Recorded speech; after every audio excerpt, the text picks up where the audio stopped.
Here it comes. Free runner. Cam is sacked. With his 17th sack of the season. Then for the second straight year, the Caymans on a...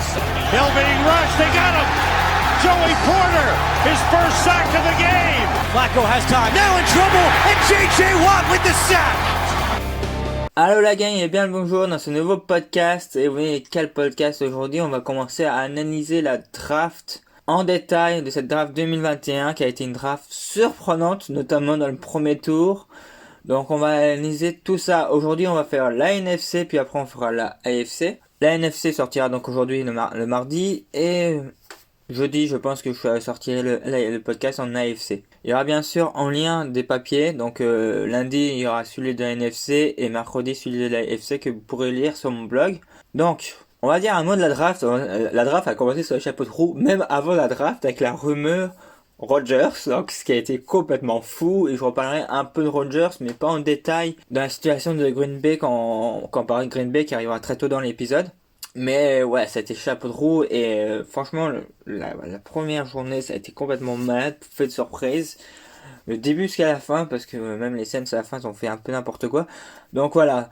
C'était quand même super cool à suivre, je trouve, et super intéressant comme draft. Après, on a eu 5 bons QB et franchement, ça a été super kiffant. Donc, et en plus, retrouver le public à l'événement comme a été avant, avec le Covid, ça fait vraiment plaisir. On sait qu'il y a eu beaucoup moins de monde que d'habitude, mais rien que revoir du monde, ça fait tellement plaisir. Et on voit à quel point en Europe, on est à l'ouest par rapport en Amérique du Nord. On trêve de plaisanterie, on commence tout de suite par la NFC Nord. Well, how exciting is this?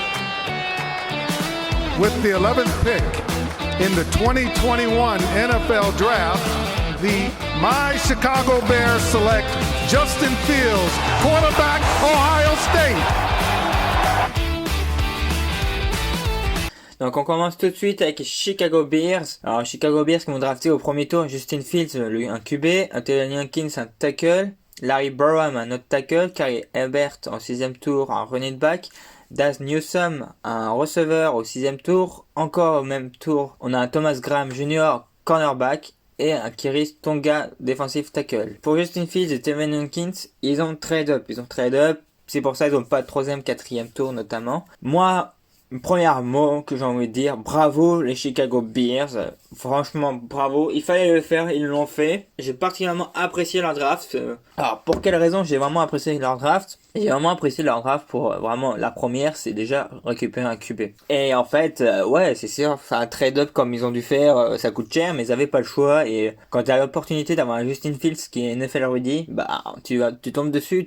Et en plus, je pense que c'est un bon QB qui va avoir un niaque parce qu'il est tombé quand même assez bas. Donc c'est vraiment cool, vraiment première pick très intéressante. Steven Jenkins aussi qui a chuté, je trouve, par rapport au mock draft et qui est surtout au milieu de 2e tour, bah ils sont tous sautés dessus aussi. Ils ont fait un trade-up, c'est vraiment super qu'ils ont fait. Okay, ils ont 2 pièces, mais ces 2 pièces vont avoir un impact important dans cette équipe.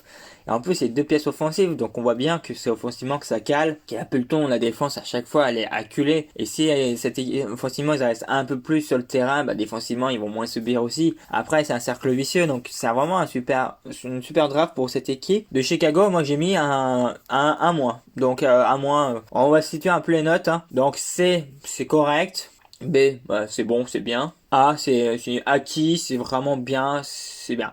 Après, il y a les moins, le normal, et des plus. Là, c'est un peu pour la finition, c'est est-ce qu'ils auraient pu faire un peu mieux ou pas. Donc, c'est ça. Donc là, j'ai mis un mois. Je suis sûr que là, c'est un peu dans l'exigence. C'est dommage qu'ils n'ont pas pu prendre plus de recrues, mais bon, ils pouvaient pas. Donc là, c'est un peu dans le pointilleux, en fait. Mais dans les faits, je suis vraiment très satisfait de leur draft. Si je ne prends pas juste le résultat, mais je prends aussi le contexte, il mérite un plus, voilà. Donc c'est pas mal ça ce que j'avais à dire sur Chicago qui ont vraiment fait plaisir, tu vois. Franchement, tant mieux, parce que là ils étaient un peu, comment dire, dans un ventre mou depuis quelques années, et Matt Nagy joue sa tête, et finalement quand il joue sa tête, là il y a grosse pression sur lui. Et vous inquiétez pas, on le verra très vite sur le terrain parce qu'on dit Dalton, il va faire 2 matchs, mais il va être mis sur le banc très rapidement. Vous inquiétez pas pour ça. Donc, après Chicago Bears, on peut passer aux Detroit Lions. Detroit Lions. Oh my god. Oh my god. C'était fou. Ils ont eu l'opportunité de prendre Penny Sewell et ils n'ont pas hésité. D'ailleurs, je sais pas si vous avez vu la vidéo dans un War Room du mec qui est surexcité de pouvoir prendre Penny Sewell, et je le comprends. Mais comment ils ont pu, les Bengals et les Dolphins, passer à côté de ce monstre, ce tackle, qui risque de devenir un tackle générationnel? Bon, enregistrer ça se trouve, on va ressortir dans quelques années, ce sera un bust, mais sur le papier, il a tout pour réussir, ce gars-là, franchement, en NFL, et il a un putain de physique, excusez-moi du mot, mais c'est tellement vrai. Donc, au premier tour, on a eu un Penny Sewell, offensive tackle. Au deuxième tour, on a eu un Levi Onwuzurike, defensive tackle. Troisième tour, Ali McNeil, defensive tackle. Toujours dans le troisième tour, on a eu Ifiatu Miliofuwu, le cornerback. Quatrième tour, Amon Rain St. Brown, le receveur. Derek Barnes, le linebacker au quatrième tour encore. Et Jamar Jefferson, running back au septième tour. Bon, par contre, Onwuzurike peut jouer peut-être defensive end, defensive tackle, je pense. Tout dépend si c'est une 3-4 ou une 4-3, je pense. Mais Ali McNeil, par contre, c'est de la viande, ça joue defensive tackle. Donc, c'est ça. Donc, alors cette draft, comme j'avais dit, Penny Sewell doit repêcher à la 7ème position. Moi, je suis sûr qu'il partit dans le top 5. Quand j'ai vu les Bengals ne pas le repêcher, j'ai pas compris en fait. C'est ok, mais ton QB a été repêché. Après, on va pas parler des Bengals trop, mais ouais, ça peut se comprendre ce qu'ils ont fait. Mais moi, je vais partir sur ça. En tout cas, eux, ils ont sauté sur l'occasion parce que Miami était fixé sur l'idée qu'il allait prendre un receveur, et pas celui qu'on aurait pu croire, mais en tout cas, ça on en reparlera aussi. Mais en tout cas, c'était une super premier tour pour cette équipe. Après, ils ont mis de la viande en défense, c'est ça. On veut mettre une grosse pression. C'est ça. Mais dans le foot moderne, c'est ce qu'il faut faire. Donc moi personnellement, j'adhère. De toute façon, c'est en reconstruction, il y a tout à refaire. Et c'est ça. Donc après des linebackers, cornerback, on va voir ce que ça va donner. Attention, il fait tout les fous. Il peut être intéressant lui ce gars-là. Donc on va voir. Mais on va laisser le temps à cette équipe de se construire. En tout cas, j'ai aimé leur draft, leur première draft. Et c'est vrai que il a dit qu'il voulait du lourd, il voulait du steak, surtout sur les lignes. Il voulait du combattant, il a dit le coach. Et c'est vrai que je pense qu'il va privilégier les tranchées. Et je pense que son objectif, c'est construire une équipe qui est intraitable dans les tranchées, qui gagne le combat des tranchées. Et c'est vrai que dans l'instant, je peux comprendre ce mood-là, parce que dans le football moderne, si tu gagnes les tranchées quand même, t'as fait quand même pas mal de boulot. Surtout au playoff. Donc j'ai mis une note de A- pour Detroit Lions, parce qu'ils ont fait vraiment une draft magnifique. Alors ensuite, on va continuer, bien sûr, avec les Minnesota Vikings. Minnesota, oh yeah, yeah. C'est pareil.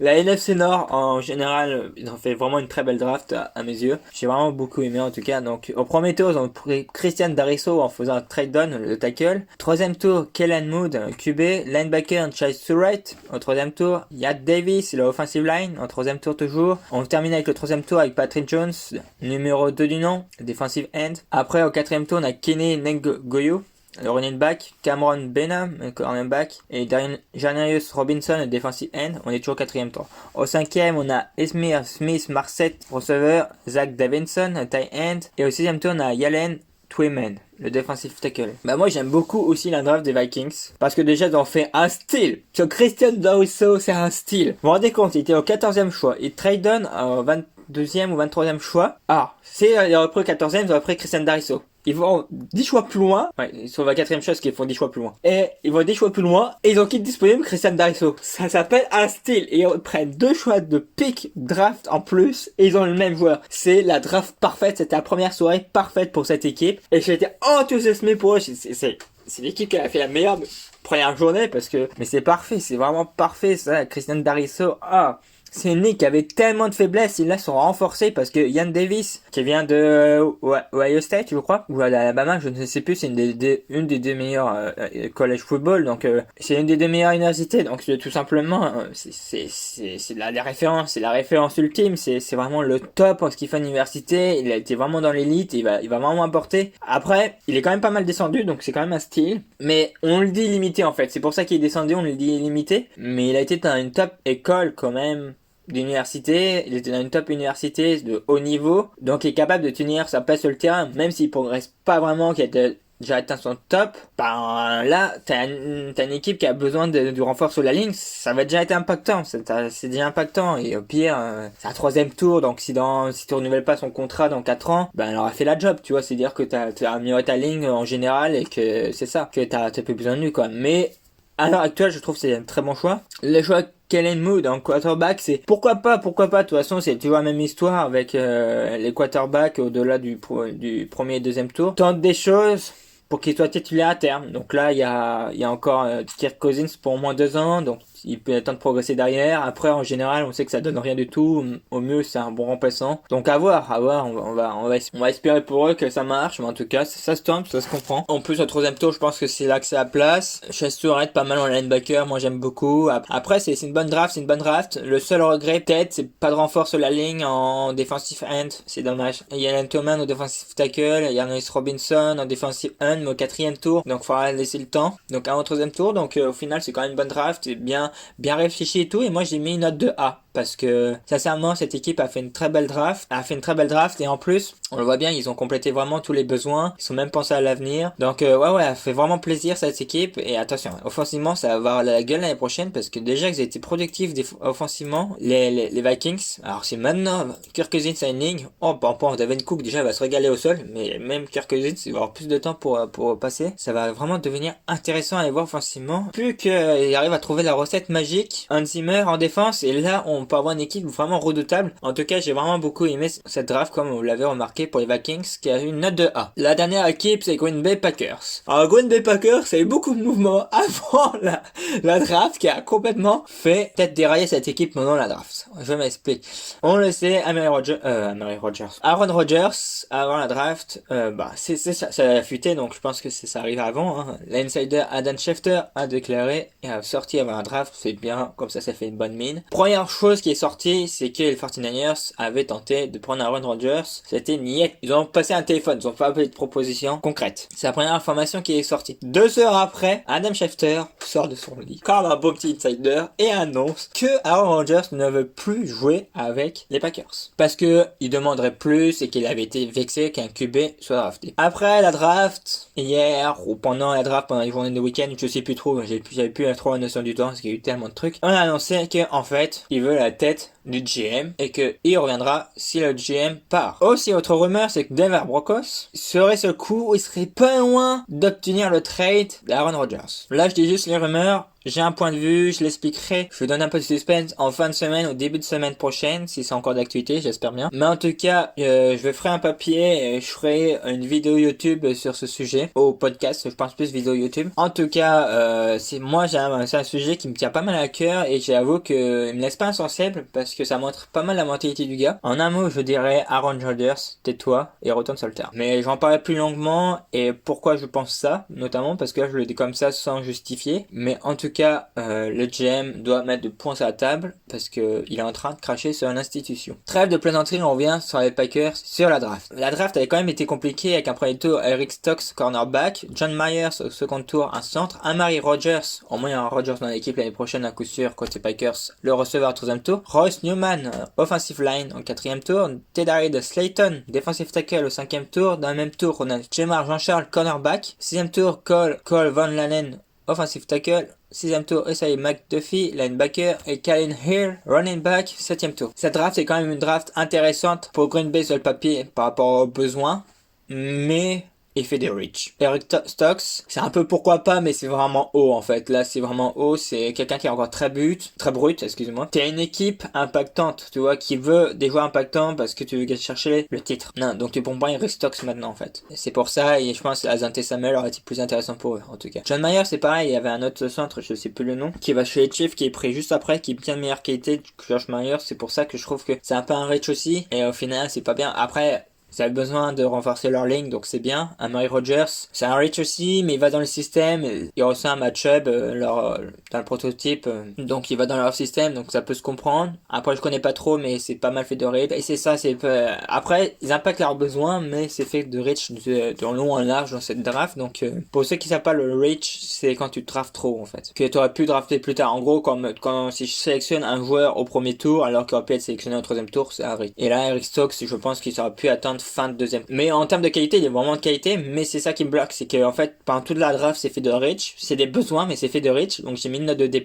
J'hésitais avec C-, mais je vais à D+, parce que j'ai envie d'être sévère avec cette équipe qui veut et qui doit aller chercher le titre maintenant, parce que ça fait trop longtemps qu'ils tournent autour. Il y a un bon moment, là, en plus, là, le vent commence à tourner avec Rodgers, donc ils n'ont plus trop le choix, en sachant que ça se trouve, le vent a déjà tourné, parce que ça se trouve, Rodgers va partir, et là, c'est reconstruction. On a fini avec la NFC Nord. On peut passer maintenant à NFC Est. With the 10th pick in the 2021 NFL Draft, the Philadelphia Eagles select Devontae Smith, Wide receiver, Alabama.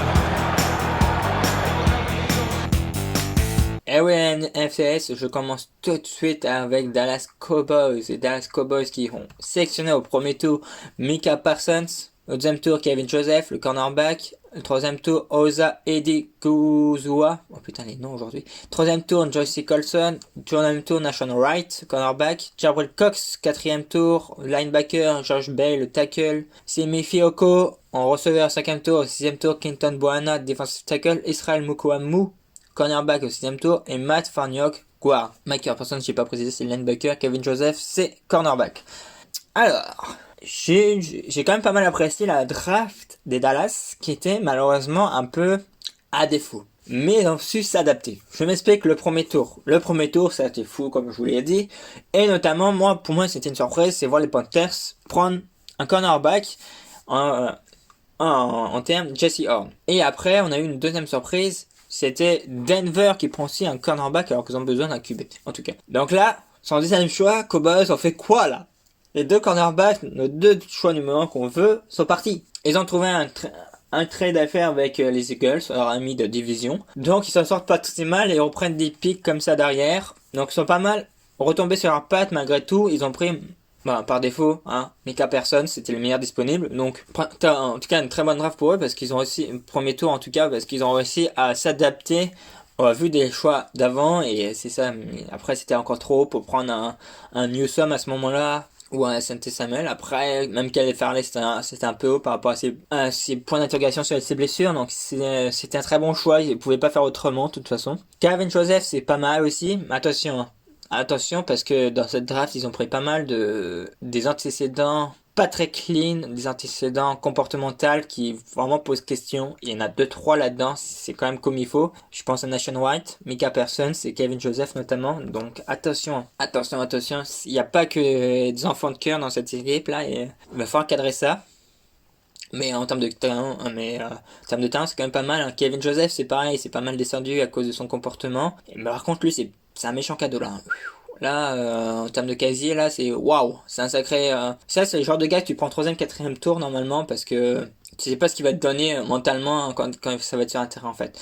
Dans le sens, tu sais pas s'il va sur le terrain parce qu'il y a des casiers judiciaires. Est-ce qu'il y a des casiers judiciaires longs comme mon bras et te dit c'est quand qu'il va se faire à nouveau arrêter et suspendu en NFL quoi. C'est ce genre de gars en fait. C'est pour ça que c'est un peu haut, mais en termes de qualité, c'est un premier, deuxième tour forcément. Kevin Joseph, Nashon Wright, c'est un reach complet, complètement arrêté parce que pour moi c'est un 7ème tour maximum. Et en plus c'est un projet, c'est un 7ème tour, c'est un projet donc il sera même pas immédiatement sur le terrain ou très peu en tout cas. Et c'est mis 7ème tour, donc c'est un 7ème tour et ils l'ont pris en 3ème donc c'est vraiment un gros reach, j'aime pas trop. Après c'est des bons joueurs, c'est tout ça là. Moi j'aime beaucoup Jabril Cox qui a par contre un style, mais j'ai ce style, je ne comprends pas comment il a pu descendre au 4ème tour. Personnellement Jabril Cox aurait dû être drafté lors de la deuxième journée, il n'a pas été, donc ils ont fait un sacré style. Ils ont eu l'opportunité de le prendre, ils l'ont pris, ils ont même trade up vite fait pour le prendre, mais là par contre en linebacker ils ont du monde. Je sais pas s'ils jouent en 3-4 ou en 4-3, je me rappelle plus, mais s'ils jouent en 3-4 là, ils ont vraiment une bonne ligne de linebacker, le front 7 va vraiment belle à avoir, donc moi j'ai hâte de voir ça défensivement, comment ça va donner, mais en tout cas, Jabril Cox c'est NFL ready aussi, ça va jouer direct. Donc c'est ça, donc c'est vraiment intéressant. Donc moi j'aime beaucoup, en plus tous les postes à besoin ont été pourvus, donc c'est ça, c'est vraiment une très bonne draft aussi de leur part. J'ai mis B- parce que il a quand même fait de quelques reach et vraiment surtout dans la dernière partie il y a pas mal de reach à partir du 4ème, 5ème tour, 6ème tour, donc mais c'est quand même une bonne draft, j'ai mis B-. J'ai bien B- parce que c'est quand même une bonne draft de la part de cette équipe qui a fait l'essentiel et qui a aussi profité des opportunités parce que malheureusement ils ont pas pu prendre cornerback au premier tour et Micah Parsons ça va faire du bien quand même là parce que là ils ont quand même ils vont une bonne ligne linebacker. Donc on peut passer au suivant qui est Philadelphia Eagles. Fly Eagles, fly. Les Eagles ils se remettent à voler quand même depuis quelques temps là. Depuis quelques temps, non. Là, j'exagère un peu, mais il peut commencer à se remettre à voler, les Eagles. Pourquoi? Parce qu'au premier tour, ils ont Devontae Smith, Le receveur, c'est au trade-up avec les Cowboys. Landon Dickerson en centre en deuxième tour. Milton Williams, defensive tackle au troisième tour. Zach McPherson, le cornerback quatrième tour. Kenneth Gainwell, le running back au cinquième. Au sixième, Marlon Tuipulotu, defensive tackle. Trent Jackson, defensive end au sixième tour. Jacoby Stevens, safety. Et Patrick Johnson, linebacker au septième tour. La draft est intéressante. Alors, on va commencer de Devonta Smith, c'est parfait. C'est vraiment ce qui a refait là dans ma... Je voulais voir personnellement Devonta Smith aux Eagles. Je trouve que ça marchait trop bien pour pas qu'ils soient ensemble. Dans ma draft, des fois, je faisais tout pour qu'ils soient associés parce que pour moi, c'est l'équipe parfaite pour lui et j'apprécie vraiment ce choix. Donc, moi, j'aime vraiment beaucoup. Donc, à partir de là, ils ont reçu un premier tour. Après, dans le trade-up, ça c'est malheureux, mais ils avaient peut-être pas le choix, non. Parce qu'en 11e choix, mais ils savaient pas que les Bears allaient monter. Ouais, au final, ils pouvaient atteindre le 12e, mais ouais. Fallait être sûr. En tout cas, ils le voulaient vraiment, c'est ça qui est kiffant en plus. Le deuxième tour, là, par contre, Landon Dickerson pose question. Alors, pourquoi? En termes de talent, c'est un premier tour, en fait. Alors, tout va bien, Mike. Oui. Sauf que le mec n'a pas fait une saison entière de sa carrière universitaire. Il a même fait une saison blanche. Il y a beaucoup de blessures derrière lui. Il entraîne énormément. Et l'année dernière, vous avez vu, est-ce que vous avez vu Kansas City Chiefs l'année dernière, leur ligne offensif au Super Bowl? Les Eagles, ça a été ça pendant toute la saison. Donc, c'est bien de renforcer ta ligne offensive, mais quand ta ligne offensive a souffert à cause de blessures, ne prends pas un gars qui est hyper fragile. D'ailleurs, dans un War Room, c'était très intéressant parce qu'il y en a un gars qui... Ouais, non, le choix, là, j'adhère pas, tu vois. Et le mec, il voulait faire du check et il fait le check first. What's wrong? Man, c'est la merde ce qu'on a fait. Ouais. Je vais pas dire que c'est jusqu'à la merde, mais c'est vrai que ça pose beaucoup trop de questions et c'était pas l'équipe qui devait prendre ce risque en fait. Elle aurait dû prendre quelqu'un sûr qui est en bonne santé et tout ça parce qu'elle a justement beaucoup de blessés sur la ligne. Au lieu de ça, elle prend un gars qui est aussi fragile que les autres gars, qui se blessent facilement. Donc c'est comme si... j'ai pas trop de comparaison, mais c'est ça qui est dommage pour cette équipe parce qu'en termes de qualité, c'est vraiment ça. Quand il va être sur le terrain, le gars... T'as un meilleur centre de la ligue. Mais le problème, c'est qu'il est souvent blessé. Après, defensive tackle, Zach McPherson. Oh là là. C'est un reach, mais de trop, là. Un reach de 2 tours, ça.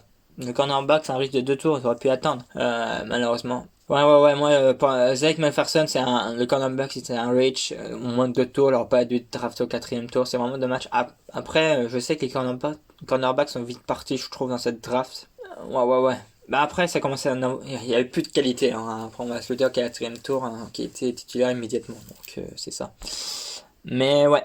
Après, Kenneth Gainwell, j'aime bien ce running back, donc pourquoi pas. Et après, je connais pas trop non plus, mais ouais, de toute façon, c'est en reconstruction. Après, on sait qu'ils vont pas faire les caves, c'est en reconstruction, mais c'est quand même une bonne draft à part des Eagles. Moi, je trouve, il n'y a pas trop de Rich non plus, McPherson et Dickerson qui posent question, donc j'ai mis une note de B quand même. Parce qu'il répond quand même à pas mal de besoins, et l'essentiel est mis, mais attention, Landon Dickerson, on va le suivre de près, parce qu'on va se demander, est-ce qu'il va tenir déjà une saison sans être blessé. New York Giants, la pomme. Alors, les New Yorkais, ils ont pris en premier tour Kadarius Toney après avoir fait un trade down, excusez-moi, le receveur. Aziz Ojulari, le edge au 2e tour. Aaron Robinson, cornerback au 3e. Elerson Smith, le linebacker au 4e. Gary Brightwell, running back au 6e. Et Rodarius Williams, cornerback au 6e. C'est une draft réussie pour ces Giants. Il y a eu leur choix là, donc il y en a même moins là, il y a que 6 choix. Mais j'aime beaucoup leur draft, pourquoi? Donc déjà... Ils ont trade on pour Kadarius Toney avec les Bears qu'ils ont pris Justin Fields. Ils voulaient absolument un receveur, ils voulaient pas, c'était trop haut pour les edge. Donc, à un moment qu'ils draftent, c'est trop haut pour les edge, ils voulaient absolument un receveur, ils étaient tous partis. C'est pour ça que, c'est pour ça que les Eagles en trade up. C'est parce qu'il y avait Giants qui pouvaient prendre le dernier bon receveur. Donc, ils se sont dit, on va absolument un receveur de haute qualité. Ce que je peux comprendre. Donc Kadarius Toney c'est bien. Après de toute façon ils pouvaient rien faire, ils pouvaient rien faire. Ça part devant. Donc tu trade down, donc tu remets sur tes jambes et tu pour un Kadarius Toney, donc c'est bien. C'est un bon joueur. C'était le 4e, c'était le 4e. Ça dépend si on met quelle piste dans les receveurs, mais c'était le premier autre nom qui se ressortait de toute façon. Et maintenant ils ont quand même une belle escouade de receveurs comme ça, avec Collade et tout, donc c'est vraiment intéressant. Aziz Ojulari en 2e tour, j'aime beaucoup. Il aurait pu être pris au premier, Aziz. Il aurait pu être prêt au premier, il est prêt au deuxième. En même temps, en premier, il y a des équipes qui ont fait de la merde aussi. Hein. Donc, on va se le dire en fin de draft. Hein. Donc, ouais, Aziz qui est un peu descendu, donc ils en ont profité. Hein, parce que même au deuxième tour, ils sont pas hyper hauts, les Giants. Donc, si, ils sont quand même assez hauts. Mais ouais, donc c'est quand même très bon choix en edge, c'est bien. Et Harrison Smith aussi en linebacker, c'est très très bien. Mais deux postes principaux qui doivent être comblés sont comblés, c'est bien. Aaron Robinson, j'aime bien aussi un cornerback. Il est pris au moment qu'il doit être pris. Il n'y a pas de reach qui me saute aux yeux. Donc moi je trouve que c'est vraiment une draft intelligente avec les besoins, avec peu de choix mais efficace. Donc c'est les drafts que j'aime. Peu de choix, faut qu'on soit efficace, c'est pertinent. Moi c'est parfait, moi j'ai mis un B+, parce que c'est vraiment une très belle draft de leur part, en sachant que bien sûr pour les receveurs ils ont été pris au dépourvu parce que devant ça s'est jeté dessus. Et on peut passer au Washington Football Team. Premier tour, Jamin Davis, linebacker, Samuel Cosmi, offensive tackle au deuxième tour, Benjamin Saint-Just, cornerback au troisième tour, Diami Brown, receveur au troisième tour, John Batts, tight end au quatrième tour, Derek Forrest, safety au cinquième tour, sixième tour, Cameron Cheeseman, qui joue sur une équipe spéciale, septième tour, Liam Bradley King, linebacker, Jack Atone, defensive end, Tasmin, receveur au 7ème tour pour les 3 derniers. Alors, Washington ont fait une très belle draft. Ils prennent un linebacker, Jamin Davis, en premier tour. Là, par contre, la défense va commencer à être deuxième meilleure défense de la ligue l'année dernière. L'équipe de Washington. Il y a deux gars qui vont vraiment faire la différence. Cette équipe qui va montrer qu'elle va être vraiment monstrueuse l'année prochaine. Donc, c'est le premier, c'est Jamin Davis, c'est une très bonne recrue. C'est pas une draft flashy de leur part, mais ils prennent des joueurs pertinemment. C'est vrai que là, par rapport à ce qu'ils avaient besoin, c'est sûr, le besoin principal c'était quarterback, mais c'était tellement haut qu'on va se le dire. Et surtout quand tu vois que je pense qu'ils ont mis cher quand même les Chicago sont peut-être plus dans l'urgence qu'eux, parce qu'au final, Rivera, en faisant les playoffs l'année dernière, il se dit, il n'y a pas de raison qu'avec une division aussi faible, je peux pas refaire playoff cette année. Et je me dis, ma défense doit porter mon équipe, donc autant la solidifier au maximum, essayer de bricoler en attaque. Et après, essayer de miser sur Iniki, parce que Iniki, il a fait des bons playoffs. Et on sait pas ce qui se passe à l'entraînement, mais ça se trouve, à l'entraînement, il se débrouille bien et il mérite sa chance réellement. Donc c'est ça, là, on va voir ça. Il y a Fitzpatrick aussi maintenant, ils ont pris Fitzpatrick. Donc, Fitzpatrick, ça fait la job, mais bon. Ça te fait gagner des matchs, ça te fait t'en perdre, c'est ça le problème. Mais c'est ça. Donc c'est un choix pertinent à la hauteur, Jamin Davis. Après ça a commencé à se resserrer. Après on commence à faire les choix par défaut, à prendre le meilleur de la draft. Cosmi, j'aime beaucoup au deuxième tour parce que Cosmi c'est un tackle qui aurait pu être premier tour, qui a un peu descendu je trouve, et c'est un très bon tackle, ils ont besoin, surtout qu'il y en a un qui coûte cher de son tag, ça fait 2 fois qu'il est tagué, donc s'ils veulent pas le signer, Cosmi va le dégager. Benjamin Saint-Just, alors là, mon équipe favorite a été, je pense, à 2 doigts de le prendre. C'est un très très bon cornerback. Il a besoin d'être encore un peu poli, parce qu'il manque encore un peu d'expérience, parce qu'avec il a pas pu jouer autant que ça, comme beaucoup de joueurs, à cause de Covid l'année dernière. Donc, Québécois là, très très bon joueur. Je pense qu'il va réussir à NFL, et je suis vraiment content pour lui qu'il tombe à Washington. La limite, c'est mieux pour lui qu'il tombe à Washington que chez les Saints. Donc il va vraiment s'amuser dans cette équipe défensive. En plus, ce sera super pour lui. Je pense qu'il va faire quelques belles années à Washington, croyez-moi. Après, Daniel Brown, receveur, John Patz, tight end, c'est des bons joueurs d'impact, mais pas immédiat, mais qui vont être intéressants à suivre, tout ça. Donc il n'y a pas de reach dans cette équipe. De fait, c'est pris à sa place, c'est réfléchi. Tous les besoins, hors bien sûr quarterback, ont été pourvus. Donc moi je trouve que c'est parfait. En plus c'était pourvu aux 3 premiers tours, donc c'est ça qui est intéressant. Donc même le receveur, qui était aussi un besoin, c'était pourvu, en sachant qu'au receveur c'est quand même une draft profonde en qualité. Donc au 3e tour on peut trouver des joueurs qui pourraient être à terme un receveur numéro 1. Donc c'est ça. Donc pour moi, Washington ont fait une très belle draft, et ça mérite la note de 1- pour moi, parce que ils ont fait une très belle draft. Après, je peux pas mettre tout dessus parce qu'il n'y a pas de quarterback, mais bon, après là, dans le contexte, si j'oublie le contexte, c'est comme tantôt à Chicago, tu mets à plus, quoi, parce que c'est super ce qu'ils ont fait. Et là maintenant, on va pouvoir passer à la NFC Sud. In the 2021 NFL Draft, the Atlanta Falcons select Kyle Pitts, tight end, Florida. On va commencer par peut-être l'équipe qui s'est mieux débrouillée dans la NFC Sud. Pour moi, c'est Atlanta Falcons. Premier tour, Kyle Pitts. Deuxième tour, Richie Grant. Troisième tour, Jalen Mayfield, offensive line. Darren Hall, cornerback. Quatrième tour, Troy Tolman, centre. Quatrième tour, Daquan Graham, defensive tackle. Au 5e tour, Komade Kontokombo, Ogundoji, defensive end. Avery Williams, toujours au 5e tour, cornerback. Front Derby, receveur, 6e tour. Moi, j'aime beaucoup la draft des Falcons. Déjà par Kyle Pitts. On a appris quelques jours avant la draft que Atlanta, à partir du 1er juin, pouvait trade avec seulement un cap hit de 2,5 millions sur leur salary cap pour Jalen Jones. Moi, personnellement, ça m'embête toujours de voir les joueurs historiques des franchises partir dans notre franchise parce que je suis un romantique et j'aime ça qu'ils fassent toute leur carrière dans la même équipe, comme Larry Fitzgerald qui clairement aurait pu terminer avec un plus gros salaire quelque part d'autre, aurait essayé de faire franchise par franchise pour aller chercher le titre, mais il a préféré rester dans sa franchise de cœur. Et quand ils diront bah man, on peut plus te récupérer parce que là t'es vraiment trop mauvais, maintenant on a vraiment trouvé meilleur que toi, et ben il prendra juste sa retraite, et moi je kiffe ça personnellement. Bon, premièrement pour Jalen Jones ce sera pas ça. Jalen Jones c'est un gros salaire qui commence à être de plus en plus blessé, fréquemment blessé en tout cas, et qui commence à avoir moins en moins d'impact sur le terrain. Donc c'est pour ça qu'il pourrait, parce que couper, je pense que trouveront preneur, franchement c'est un très bon receveur, ils trouveront preneur pour ce joueur. Après faut regarder, il reste combien de temps de contrat aussi à ce gars-là.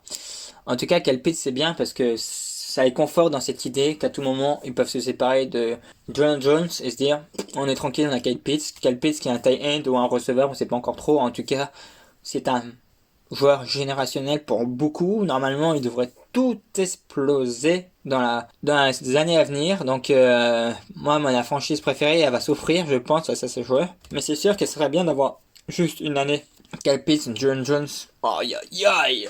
Oh, l'attaque. En tout cas, c'était quand même dans les tuyaux, c'est qu'on ne voulait pas s'occuper tout de suite. On était prêt à récupérer des assets pour plus tard pour chercher un QB, mais on voulait pas chercher un QB tout de suite derrière Matt Ryan. Donc on croit encore en Matt Ryan, on s'est dit si on l'entoure bien aussi, mais il peut encore faire quelques années, et je l'ai rejoint. En vrai, Matt Ryan, c'est un game manager, donc t'as pas besoin qu'il soit encore hyper... vraiment qu'il ait forcément puissance du bras. C'est un game manager, si t'as vraiment tout ce qu'il faut autour, tu peux vraiment tirer sur la ficelle le plus que tu peux. Regardez les Saints, ils ont quand même été en playoff les dernières années avec quelqu'un qui était en décression totale jusqu'à l'année dernière, c'était le point de retour. Mais donc voilà, donc tu peux rester vraiment à un très haut niveau avec quelqu'un qui est en dégression petit à petit. Après, Matt Ryan, il est encore assez jeune. Il a peut-être 37 ans, donc il peut encore faire quelques années au pire. Deuxième tour, Richie Grant, safety. Moi par contre c'est peut-être un petit reach, je pense qu'il y avait peut-être meilleur. Après je pense qu'il a été pris parce qu'il est plus polyvalent par rapport à un Trevon Murray que moi je préfère personnellement, qui est plus complet mais qui est vraiment free safety. Richie Grant, ouais, il est polyvalent, il peut être c'est un corner un peu, c'est pas mince, je perds le nom. C'est entre safety et cornerback en fait. Il est sur le corner, il fait la polyvalence un peu entre les deux, il fait un peu la liaison, si vous voyez ce que je veux dire. Donc tu mets un peu partout sur le terrain, un coup il va te mettre la pression sur le QB, un coup un peu comme Gardner Johnson chez les Saints. Donc il est un peu dans ce genre là, donc c'est quand même intéressant. Je pense qu'il a été pris pour la polyvalence parce qu'on est de plus en plus dans des défenses hybrides où en fait plus elles sont hybrides, plus elles sont capables de tout faire, et du coup ça donne encore plus de confusion pour les attaques. Donc c'est ça qui est intéressant avec ce joueur. Ryan Mayfield qui descend bas, je trouve, au troisième tour. Peut-être parce qu'il est trop juste pour jouer tackle. Ouais, il jouera sûrement sur la ligne comme guard. De toute façon, ils ont besoin sur la ligne, les Falcons, donc c'est un très bon choix. C'est limite un style d'ailleurs de le voir au troisième tour. D'après les Drew Dollman, c'est très intéressant, soit le cornerback ou le centre. Donc c'est bien, on renforce encore la ligne. Defensive tackle, c'est bien la défense, defensive end. Après, franchement, c'est une bonne draft. Tous les postes à besoin, hors le QB, je répète, ont été comblés. Mais le QB, c'est un choix qui peut se comprendre. Moi, je le comprends tout à fait, en tout cas. C'est pour ça que je pense que voir un Jalen Jones trader pour reprendre des assets, ce serait pas surprenant lors de cette... après au mois de juin. Ou partir, ou voir comment se passe le début de saison. Et s'ils sont compétitifs, le garder. Mais en tout cas... on verra pour cette équipe. Mais c'est sûr que pour moi, ils ont fait une très bonne draft et j'ai mis la note de A. Maintenant, on peut passer à Carolina Panthers. Il y a eu au premier tour Jesse Horn, le cornerback, Terrence Marshall Jr., le receveur au deuxième, Brady Christensen, offensive tackle au troisième, toujours dans le même tour, Tommy Tremble, tight end, Chuba Hubbard, running back au quatrième tour, au cinquième, Davion Nixon, defensive tackle, cinquième tour, Keith Taylor, cornerback, Deontay Brown, off guard, au sixième, Chase Smith, receveur, Thomas Fletcher, équipe spéciale, Phil Hoskins, defensive tackle, au septième tour. Alors là par contre, quand on voit la liste des joueurs draftés, conclusion première qu'on peut se faire, et je pense que c'est une des grosses informations de cette draft, on croit en Sam Darnold. Parce qu'on prend pas de QB, on le met pas en concurrence Sam Darnold. Moi c'est surtout ça que je retiens, parce que quand tu le gardes dans Bridgewater, tu le mets en concurrence. Là tu le mets même pas en concurrence. Là ils l'ont tradé pour les Denver Broncos. Donc tu mets même pas en concurrence ton QB et tu donnes l'option de 5e année à 18 millions de dollars, qui est quand même beaucoup pour un joueur qui a si peu fait lors de ses 3 premières saisons en NFL. Donc c'est quand même très cher payé. Donc c'est la première information, c'est ça. Donc là après tout qui suit, c'est la jouer que c'était Slater. Rashawn Slater, l'offensive tackle. Et maintenant ils ont pris Jesse Horn. Jesse Horn qui est même pas le plus NFL ready à l'heure actuelle cornerback. Mais après avec Surton c'était deux qui devaient partir en premier. Le problème déjà de Jesse Horn c'est que son père a joué pour les Saints, donc une équipe rivale. Donc normalement ils doivent pas prendre ce genre de joueur. Non, trêve de plaisanterie, je sais. D'ailleurs le père le vit très mal le fait qu'il soit drafté par les Panthers. Sachez-le. Mais trêve de plaisanterie. Moi j'aime pas trop ce choix dans le sens que je pense que il fallait prendre un tackle. Il fallait prendre Slater. Quand tu as l'opportunité de prendre Slater, tu prends Slater. Comme ça, ton jeune QB, il va avoir le temps. Et en plus, tu as un Christian McCaffrey qui est un très très bon running back, un des meilleurs de la ligue, qui va revenir de blessure, qui aura des brèches à outrance. Donc c'est pour ça que j'aurais préféré. Après, je pense que Matt Rhule, c'est un coach défensif. Tant qu'il sera coach de l'équipe des Panthers, je ne pense pas que les Panthers verront beaucoup de joueurs offensifs draftés au premier tour. C'est un intuition. C'est un peu comme les Pats, même les Pats ont déjà drafté au premier tour. Ils avaient drafté notamment Gronkowski, mais je pense que les Panthers, faut qu'ils s'habituent à avoir que des joueurs défensifs. Donc après, je pense qu'on est légitime, c'est d'avoir vraiment une défense solide et construire sur sa défense. Donc Jesse Horn au premier tour. Par contre, j'aime beaucoup Terrence Marshall Jr. Au second tour. Moi, je trouve ça vraiment intéressant. Peut-être un peu haut, mais franchement, vraiment intéressant. Donc là, du coup, c'est-à-dire que de premier tour, t'as pas privilégié tes tackles, donc tu prends par exemple Christensen au 3e tour. Ah ouais, écoute, t'es un peu déçu quand tu le prends qu'au 3e tour, tu vois. Ça va sûrement être un bon tackle, mais ce sera pas l'élite, quoi. Tu connais mal tes priorités dans le football moderne, quoi. Moi, les lignes en priorité, et moi j'aurais fait l'inverse, mais j'aurais pris un receveur plus tard dans la draft. En tout cas, c'est pour ça que j'ai un peu de mal avec la draft des Carolina Panthers. Après, ils ont fait une très bonne draft, c'est juste dans les priorités, je pense qu'il fallait mieux aller sur Slater en premier, un tackle en premier, et après cornerback second tour, parce que tu trouves quand même des très bons cornerbacks, et après le receveur. Par contre, ils ont fait un sacré reach sur Tommy Tremble, le tight end. Repêché beaucoup trop. Hein. Après, ils sont partis rapidement, un peu comme quarterback au 3e tour, ça. Mais non, c'est beaucoup trop. Après, running back, Ubar, il est quand même intéressant. David Nixon, en défense tackle, c'est un très très bon choix. Par contre, c'est au 5e tour. Ça va être vraiment intéressant. C'est de la bonne viande, ça. Ça va faire mal. Kev Taylor, après, je connais pas trop, mais après, il n'y a pas eu de reach. Hein, j'ai checké. J'ai mis un note 2B pour ça parce qu'ils se font quand même bonne draft. Hein, les choix qui sont faits sont quand même cohérents, mais les priorités me font poser des questions. Et c'est quand même bien drafté dans l'ensemble avec des bons choix cohérents. Donc, on va voir ce que ça va donner sur le terrain, mais en tout cas, la principale information pour eux, c'est que Sam Darnold est leur QB titulaire et qu'il n'est pas mis en concurrence. Moi, je trouve ça très important qu'il ne soit pas mis en concurrence, parce que ça change tout à la fibre de la franchise, et ça veut dire que là, d'ailleurs, ça fait 2 fois qu'un QB n'est pas mis en concurrence côté Panthers. Je pense que la moindre des choses, quand t'as pas de la qualité, c'est de mettre en concurrence, justement. Et nous passons maintenant aux New Orleans Saints. Alors, New Orleans Saints, là, c'est dramatique. On va se le dire, c'est dramatique. Au premier tour, Peyton Turner, defensive end. 2e tour, Peyton Warner, linebacker. 3e tour, Paulson Adebo, cornerback. Ian Book, quarterback. 4e tour, 6e tour, London Young, offensive tackle. 7e tour, Cowan Baker, receveur. Ça fait pas rêver, hein, les gars. Franchement, je pense pas. Clairement, de la NFC, c'est une des équipes qui a le plus raté sa draft. J'ai fait toutes les équipes de la NFC, c'est l'équipe qui a le plus raté sa draft en NFC pour moi. Et toutes les équipes NFL, je pense que ça va être la plus ratée, mais pour l'instant, j'ai pas encore tout fini, hein, j'ai pas encore fait toute la FC, donc, mais c'est sûr que là, pour moi, c'est une catastrophe. C'est une catastrophe parce que Peyton Turner, c'est un reach. Et en plus de ça, c'est même pas un poste à besoin, c'est un defensive end. Donc là, ça veut dire que ton Davenport que t'as drafté il y a 4 ans, qui t'a foutu premier tour de draft dessus, est un bust. Ça veut dire que c'est un aveu que c'est un futur bust. Il a encore une chance, ils l'ont activé sa 5e année, mais t'as l'impression qu'ils ont activé sa 5e année pour te dire, vas-y, on te donne une dernière chance, mais on n'y croit plus vraiment, quoi, c'est tout, là.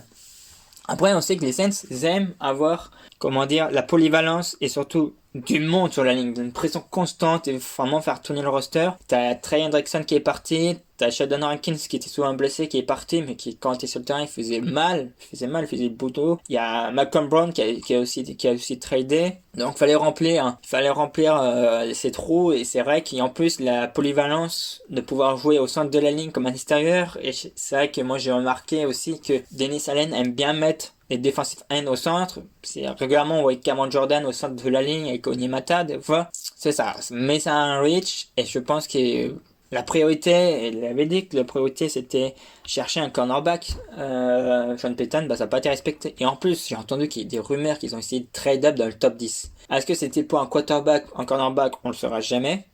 Mais quand je vois que le choix qui a été fait, je me dis, heureusement qu'on n'a pas aussi à trade up, parce que si c'était pour prendre ce joueur, mais non, mais là, c'était le reach total. C'était une catastrophe totale, en tout cas. Les Saints, je pense, ont fait que des drafts à coup de cœur, donc ils n'ont pas forcément de sens. Alors, peut-être le second choix qu'on va parler dans un instant, mais c'est ça, c'est ce qu'il faut se dire pendant tout le long de cette draft. Et c'est pareil, au pire des cas, s'il n'y a pas de cornerback qui fait kiffer, moi je pense à Asante Samuel Jr., c'était un premier tour, second tour, t'es en fin de premier tour, vas-y.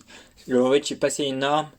Les NFL a dit, parce que Latimore, on va se le dire, Latimore, il coûte cher. C'est un bon cornerback, mais qui sélectionne ses matchs. Il a des sauts de concentration qui sont de plus en plus importants. Et t'as Marcus Williams, donc aussi à re-signer. Donc t'as un des deux que tu vas laisser partir. Moi, personnellement, je laisse partir Latimore si je dois laisser partir un des deux. Donc on sait même pas s'ils vont rester. Donc t'as besoin d'un cornerback qui peut être numéro 1 bis, voire numéro 1 d'entrée, tu vois. Parce que rien ne garantit que tu vas garder. Comme ça, tu mets la pression si c'est sur Latimore. Et là, la pression n'a pas été faite en prenant juste un troisième tour. Et au pire, s'il n'y a pas de cornerback qui te plaît, prends un receveur là. Parce que, ok, Sean Payton s'est bricolé avec ses receveurs, mais. Ou un linebacker, il y avait encore d'autres linebackers disponibles. C'est vrai que linebacker, tu peux être une solution aussi. Je pense que. Après, ça a été peut-être un peu haut là, au centre de linebacker de la ligne.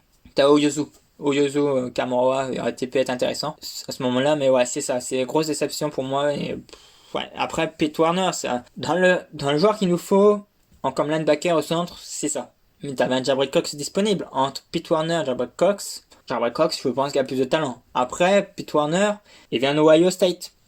Les Saints ont beaucoup drafté Ohio State à succès. Michael Thomas, Marcus Williams, Marshon Latimore, je crois aussi. Donc, c'est ça. Il y a beaucoup de joueurs qui viennent de Ohio State, qui ont été succès. Donc, ils savent comment ces prospects sont quand Ohio State. Ils connaissent la patte Ohio State. Donc, c'est un peu, comment dire, une valeur sûre. Il voulait une valeur sûre, je pense, à ce niveau-là. Après, tu trade up et tu jettes tes 2 troisième tours pour prendre Paulson Adebo, mais c'est un reach. Tu restes au moins de 1 tour déjà pour Paulson Adebo. Je pense que ce qui a précipité ça, c'est qu'ils étaient sur Saint-Just.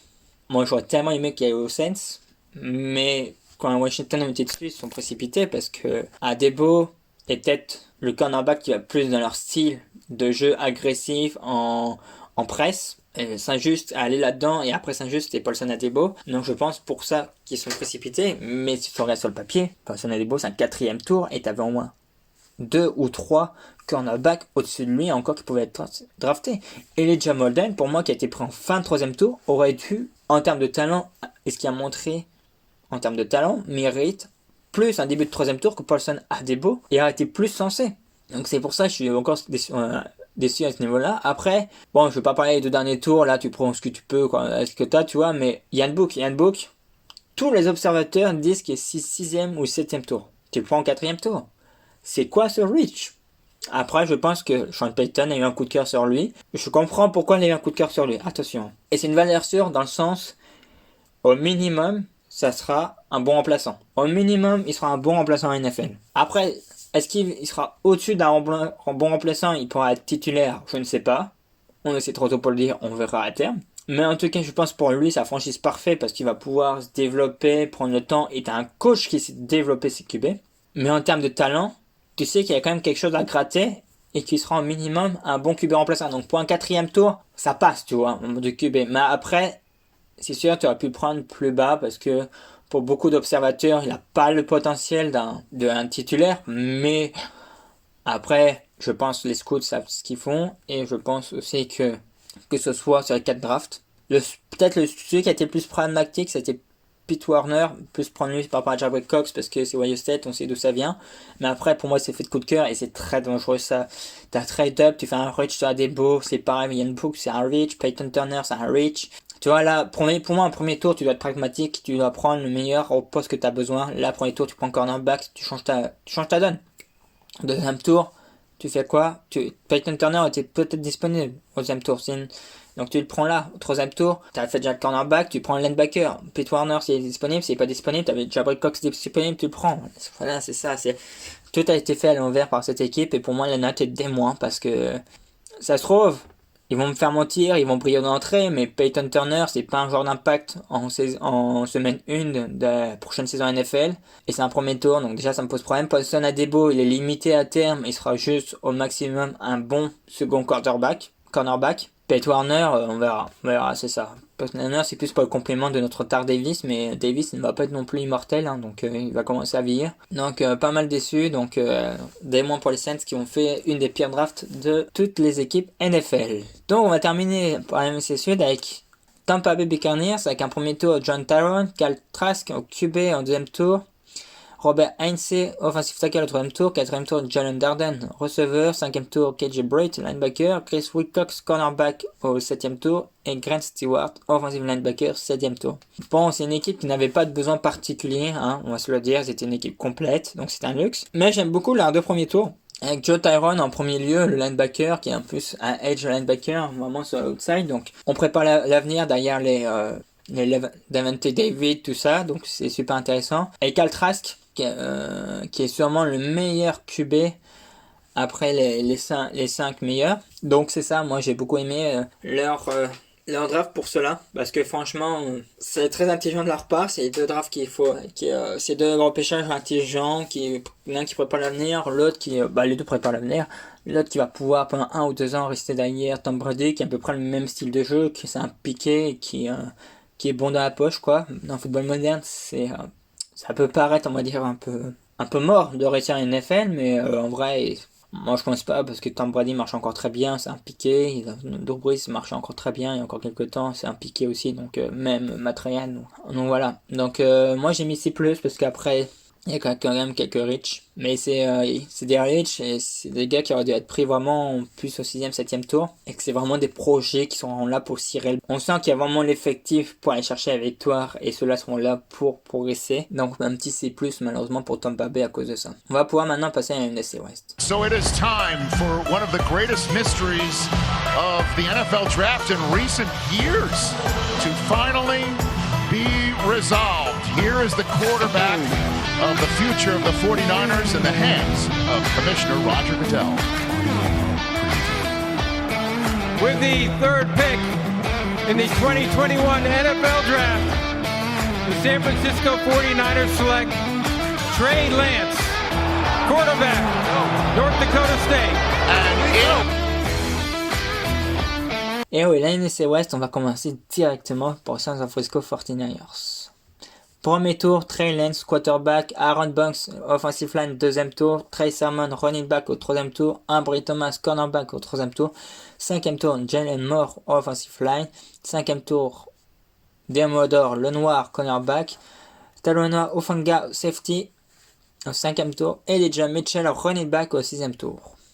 Alors là, je suis vraiment pas convaincu par la draft des 49ers. Je suis même déçu de leur draft. Déjà, le premier choix qu'ils ont fait, au troisième place, third pick, Trey Lance. What the fuck, man? Trey Lance, ça ne vaut pas un troisième choix de draft. Excusez-moi, mais non.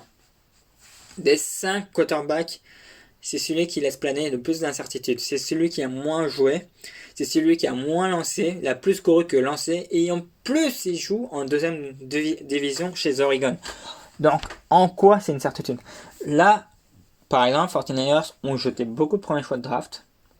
Alors qu'ils sont. Non, il y a 2 ans, ils étaient pas loin quand même de gagner. Ils ont été au Super Bowl, ils étaient pas loin de gagner le titre. Et. Donc, déjà, c'est incohérent, tu vois. Ils ont besoin d'un quarterback. Et ils doivent mettre en concurrence Garoppolo. Ils prennent quelqu'un qui ne pourra pas mettre en concurrence Garoppolo immédiatement. Donc, si demain Garoppolo est encore blessé pour une nouvelle fois, qui n'est pas impossible, au vu des 3 dernières saisons, Trey Lance sera incapable de le remplacer parce qu'il n'est pas encore prêt. Il n'est pas encore prêt, il le fera 1 an derrière lui. Après, pour Trey Lance, c'est peut-être la meilleure franchise qu'il draft. Parce qu'il y a Kyle Shanahan, et Kyle Shanahan, c'est un très très grand coach qui va s'amuser avec lui, avec les schémas de jeu, c'est sûr. Et lui, il va pouvoir le façonner, il va pouvoir le polir à sa façon. Après, c'est pour ça que dans un sens, je le trouve cohérent et incohérent. Après, moi, je trouver plus cohérent qu'ils prennent Mac Jones parce que c'est un game manager comme ils aiment, comme avec Garoppolo et comme il y a eu avec Matt Ryan chez les Falcons. Mais c'est vrai qu'en termes de potentiel, c'est beaucoup plus haut. C'est beaucoup plus haut à première vue, mais pour moi, c'est 50-50 ce joueur. Soit c'est un bust, soit c'est un très grand joueur. Après, avec 49ers, la tendance, les chances qu'il soit un peu plus un grand joueur est un peu plus important que par exemple, je pense, Chicago Bears. Très clairement, je pense Chicago Bears, ça l'aurait pas fait quoi. Ça aurait été un bust immédiatement. C'est une rare équipe, je pense, qui pouvait se permettre ça. Peut-être même, je suis même pas sûr qu'ils auraient réussi à le former. C'est un joueur très brut, faut laisser le temps, faut laisser un an minimum derrière, peut-être même 2.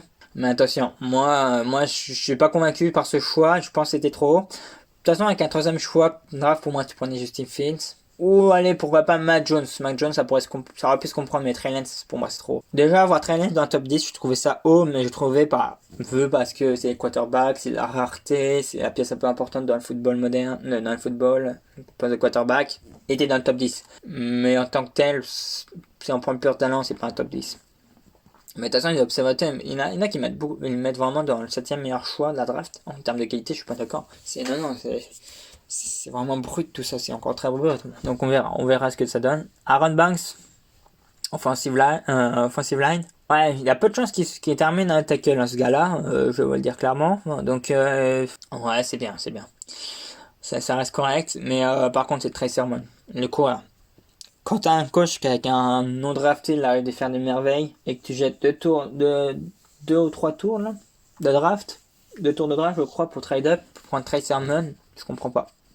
Je comprends vraiment pas. T'as pas besoin de faire ça, c'est coûteux. Pour un running back, c'est très coûteux. Running back, c'est comme de chemise, hein. Tu changes de chemise comme quand tu veux, quoi. C'est radis, mais tu construis pas une équipe sur un running back, sauf si t'as un monstre comme Derrick Henry. Donc c'est des exceptions. Donc et avant de drafter, tu sais pas si c'est un monstre. Donc non, je suis très déçu par ce choix.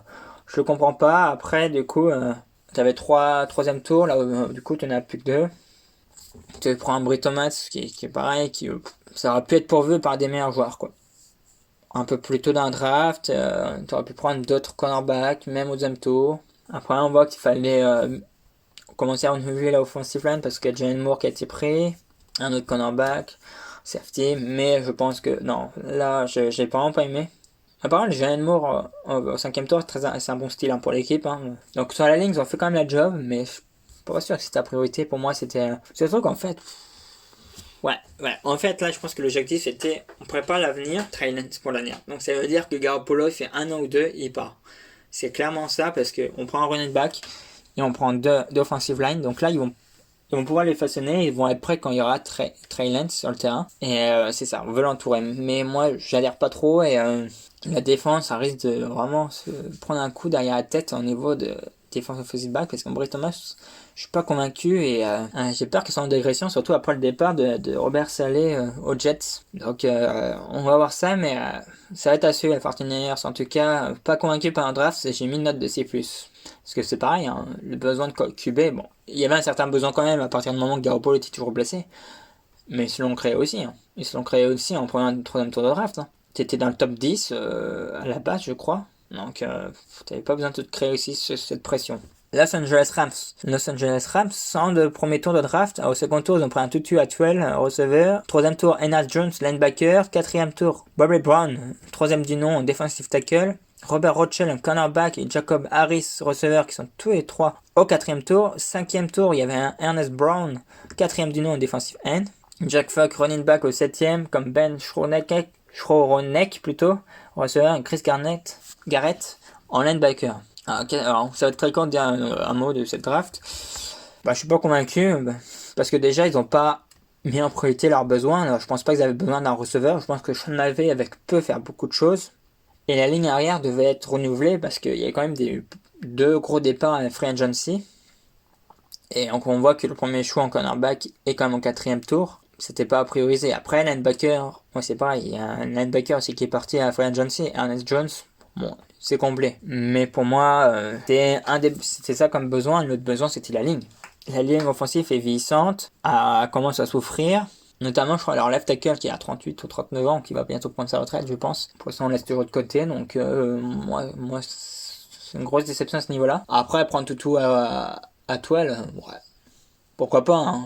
Pourquoi pas mettre encore du pouvoir offensivement, mais je pense que cette équipe, en prenant un quarterback, avait fait le nécessaire à ce niveau-là offensivement pour être bien meilleur et que tu n'avais pas besoin forcément de meilleurs receveurs.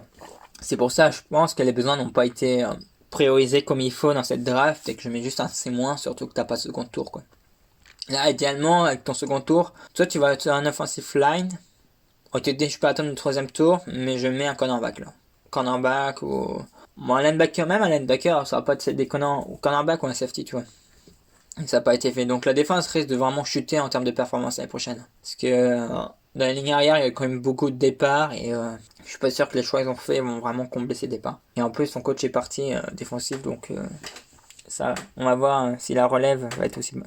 En tout cas, les performances risquent de chuter. Bon, Arizona Cardinals. Premier tour, Zaven Collins, linebacker. Deuxième tour, Rondon Moore, receveur. Quatrième tour, Marco Wilson, cornerback. Sixième tour, Victor Dimukeje, defensive end. Sixième tour, Tay Gowan, cornerback. Septième tour, James Wiggins, safety. Septième tour, Michael Minette, centre. Bah pour moi, c'est une bonne petite draft de la part d'Arizona. La petite déception, c'est qu'ils n'ont pas considéré... C'était peut-être un peu haut, mais ils n'ont pas considéré le choix qu'allait faire les en poste de cornerback, alors que c'était vraiment un besoin pour eux. C'est ma plus grosse déception. Après, c'était peut-être un peu haut dans le sens que Caleb Farley est fragile. Et bah, il est fragile. Il a eu une blessure au dos, il a une hernie, qu'il a été opéré. Il n'a pas joué en 2020, donc on ne sait pas où trop il en est physiquement en fait. À partir de là, il y avait un point d'interrogation, mais en termes de qualité, Caleb Farley, c'est vraiment un potentiel Caleb Farley. C'est sur lui qui a le plus gros potentiel, je pense. Et moi, personnellement, je le kiffe vraiment beaucoup. Donc après, aller sur un Zaven Collins en linebacker, c'est pas non plus déconnant. Tu vas renforcer le front 7, la défense. Hein. Toujours bien de renforcer la défense, surtout quand t'as un jeune QB. Il y a quand même un style au 6e tour avec Tay Gowan qui est très intéressant en termes de cornerback, avec Marco Wilson qui était considéré en 4e tour. Donc il a quand même été considéré ce poste, mais c'est sûr en qualité, ça ne remplace pas la qualité de Patrick Peterson, et Patrick Peterson va vraiment laisser un trou dans cette défense au poste de cornerback, parce que c'est vraiment un franchise player et un playmaker. Là, ça pourrait prendre un peu de temps, mais les choix quand même pertinents. Mais par contre, le choix de mettre au second tour Rondon Moore en receveur, c'est bien, parce que Kyle Murray est un jeune QB. Il a besoin d'être super bien entouré, donc mettre un receveur en plus, c'est pas déconnant. On multiplie les choix pour lui, c'est bien. C'est bien pour ce jeune, c'est ce qu'il faut faire quand t'as un jeune QB, de super bien l'entourer. Après, je pense qu'à la course, il n'était pas non plus hyper fort, et peut-être prendre un codeur, ça n'aurait pas été négligeable au 3e tour, mais bon. Un choix a été fait. Ça reste malgré tout une bonne petite draft pour Arizona Cardinals, donc je mets une note de B-. Donc on va passer à la dernière équipe. Bon là, ça va pas être long non plus, hein, parce qu'il n'y a pas beaucoup de choix. C'est Seattle Seahawks. 2e tour, Dwayne Eskridge, receveur. Trey Brown, cornerback. 4e tour. 6e tour, Stone Forsythe, offensive tackle. Il y avait peu de choix, donc il fallait pas trop réfléchir pour eux. Et la plus grosse faiblesse de cette équipe, et ce qui fait qu'il y en a marre, Russell Wilson, c'est la ligne offensive. Donc, les Seahawks ont écouté Russell Wilson et ils ont pris un receveur. Cette franchise marche sur la tête, c'est incroyable. C'est incroyable. T'as deux gros besoins, c'est cornerback et sur la ligne offensive, ils prennent un receveur. Ils apprennent vraiment pas leurs erreurs, c'est incroyable. Ça fait 5 ans que ça dure et c'est une catastrophe. Cette franchise, c'est une catastrophe. Avant de faire une des plus gros gâchis en termes de champion. Ouais, j'ai pas les mots, franchement, c'est... Pour Russell Wilson, moi je demanderais à partir, franchement je demanderais un trade après ça, après cette draft là, tu te dis mais putain, mais il se fout de ma gueule quoi. Il est pas écouté, bon t'as un 6e tour, mais un 6e tour c'est généralement pas voire pas du tout impactant jour 1 de la saison NFL. Trey Brown en cornerback, ça va être intéressant, mais c'est vrai, c'était quand même en difficulté, la défensive arrière de cornerback, tu l'as pas renforcé quoi. Et un receveur en plus, ouais c'est bien, comme ça ils seront 3 à pouvoir qu'ils fassent la passe, Russell Wilson, mais le problème c'est que il manquait pas de cible, personnellement. Metcalf était un Lockett, faisait bien le boulot, mais c'est qu'il avait pas le temps de leur lancer le ballon quoi. La pression arrivait trop vite, et c'est ça le problème.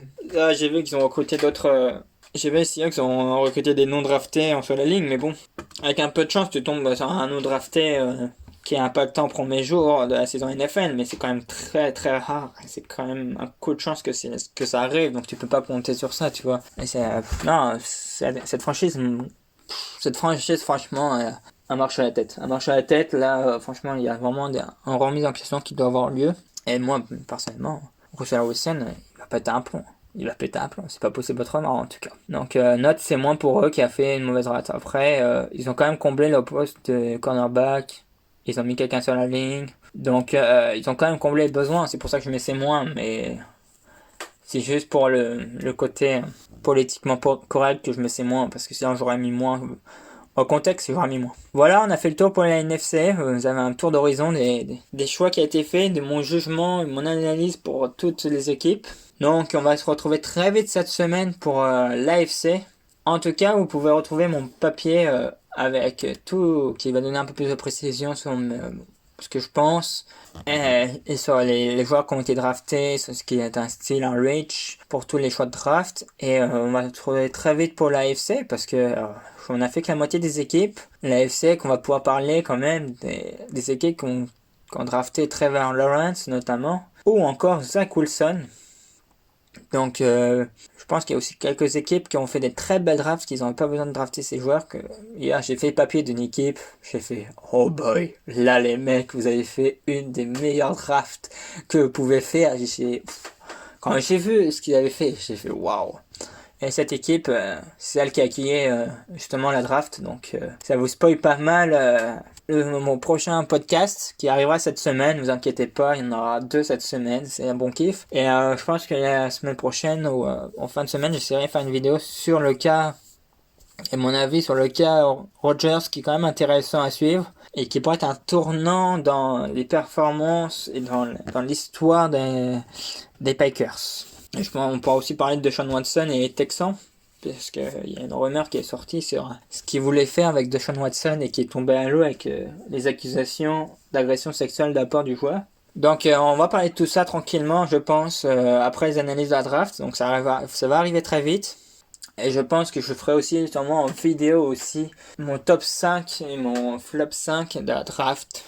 Des équipes de la draft, mais en vidéo sur YouTube. Donc ceux qui veulent vraiment la cerise sur le gâteau, qui veulent encore plus d'informations sur ces équipes là, pourquoi j'aime pas ça, même que je l'explique pas dans le podcast, ça peut vous intéresser aussi. Donc en tout cas, merci de m'avoir écouté. Vous pouvez me retrouver sur Instagram, sur Facebook et notamment sur mon blog. Si je suis plus actif, je suis sur mon blog et sur ma chaîne YouTube aussi. Donc ouais, j'ai du mal à la suivre sur Instagram et sur Facebook, mais je vais essayer d'être un peu plus actif. Et si vous voulez discuter aussi des choix qui ont été faits, si vous n'êtes pas d'accord, je suis à l'écoute. Et n'hésitez pas à faire un tour sur mon blog. Et sur ce, je vous dis bonne journée à vous et ciao ciao!